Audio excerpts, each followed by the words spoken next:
tempo litúrgico quaresmal inicia-se com a quarta-feira de cinzas.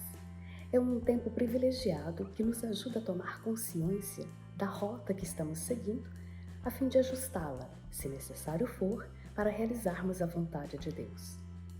A liturgia, de maneira pedagógica, nos insere na mistagogia da vida de Jesus para vivermos nossa vida cristã segundo o espírito do Nazareno. Neste sentido, este primeiro domingo da Quaresma nos coloca na perspectiva do discernimento que Jesus faz para seguir e viver sua missão. Trata-se do itinerário que cada cristão é convidado a fazer para seguir a dinâmica da graça recebida no batismo. Jesus, após ser batizado no Rio Jordão, seguido da revelação da parte de seu Pai de que ele é o Filho amado, segue para o deserto, conduzido pelo Espírito. O deserto na Sagrada Escritura é um lugar especial, seja para o encontro com o Senhor, seja para o encontro consigo mesmo e para o discernimento. Recordemos que o povo de Deus passou 40 anos no deserto antes de entrar na Terra Prometida. O profeta Oséias nos diz que Deus nos conduz ao deserto e ali fala ao nosso coração. No deserto se está desprovido de tudo, por isso é também um lugar perigoso. O deserto é símbolo de nossa interioridade, do nosso eu mais profundo, diante do qual nos deparamos com nossos desejos, com nossas forças e também com nossas fraquezas. Jesus segue para o deserto para discernir o como viver e o como realizar a vontade do Pai. Que tipo de filho, de Messias, ele deveria ser para anunciar a boa nova que o Pai lhe confiou? Todos nós passamos por tentações. Como enfrentá-las? É preciso uma atenção profunda à Palavra de Deus. Como ouvimos hoje na primeira leitura do livro do Gênesis, o primeiro casal humano escuta a Palavra de Deus que diz: vocês podem comer de todas as árvores do jardim, mas da árvore do conhecimento do bem e do mal, vocês não podem comer, porque no dia em que vocês comerem, certamente vocês morrerão. Porém, a serpente, símbolo da tentação, entra em diálogo com a mulher, distorcendo a palavra de Deus e lhe pergunta: então Deus disse que vocês não podem comer de nenhuma das árvores do jardim? E a partir da abertura da mulher ao diálogo com o tentador, a mulher se distancia da vontade de Deus e rejeita sua condição de criatura, desejando ser igual a Deus. Jesus, ao contrário, não entra em diálogo com o tentador.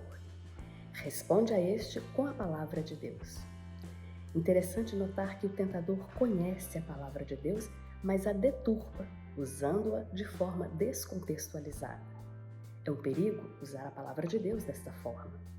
Jesus nos ensina como acolher e viver esta palavra, por meio da obediência à vontade do Pai e da confiança em seu amor.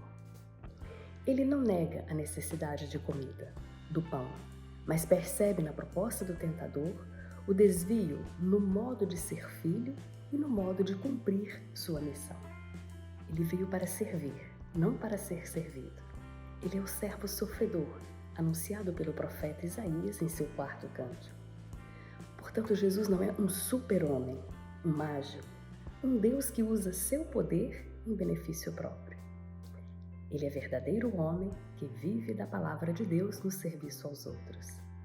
Ele é verdadeiro Deus que ama e dá a sua vida pela humanidade. Nesta primeira tentação de Jesus, podemos aprender que o problema da fome não se enfrenta de forma mágica, mas é necessário acolher a graça de Deus e trabalhar para que todos tenham alimento digno para viver como filhos de Deus. Afinal, o Jardim do Éden foi plantado para todos nós. Nossa missão é cultivá-lo como guardiões obedientes e confiantes em Deus, não como proprietários que só querem usufruir, mas como servidores e irmãos.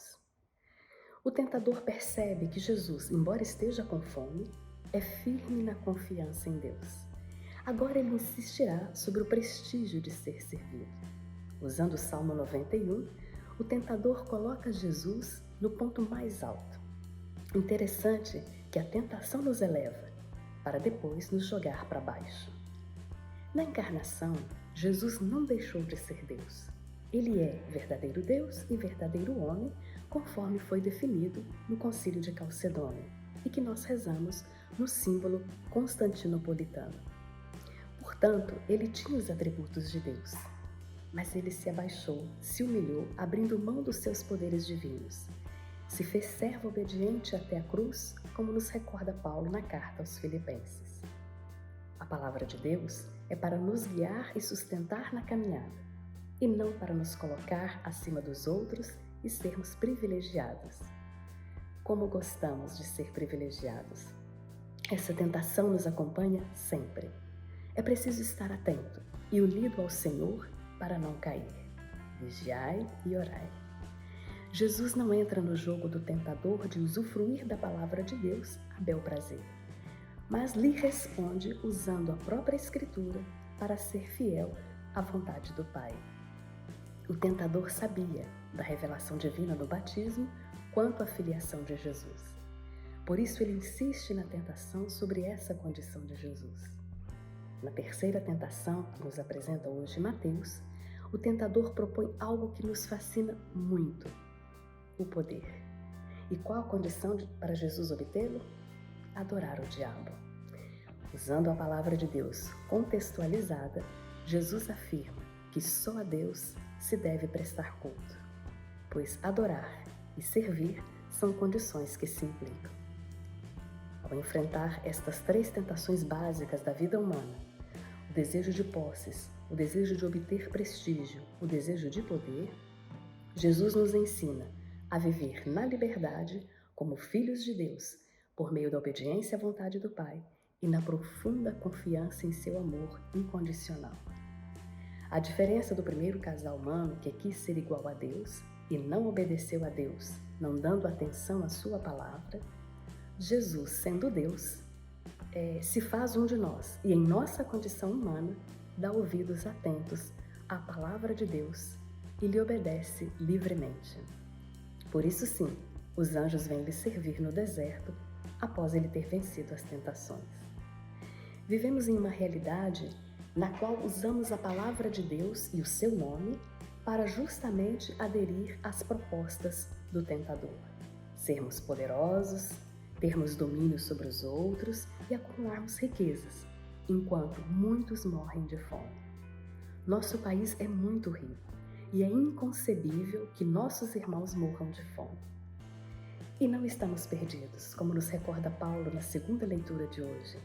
Pois se por um homem desobediente o pecado e a morte entraram no mundo, por um homem obediente, Jesus, a graça manifesta sua força, dando-nos a vida e a verdadeira liberdade de filhos. Peçamos ao Senhor, como o salmista canta hoje nesta liturgia, que Ele nos dê um coração puro para acolher e viver da sua palavra na construção de uma sociedade mais justa, solidária e fraterna. Desta forma, seguiremos o itinerário que Jesus percorreu e saberemos, como Ele, enfrentar as tentações que nos assolam, querendo nos desviar de nossa missão como batizados, filhos de Deus, guardiões da casa comum, como embaixadores de Deus. Um bom tempo quaresmal para todos nós, dentro do espírito do Nazareno.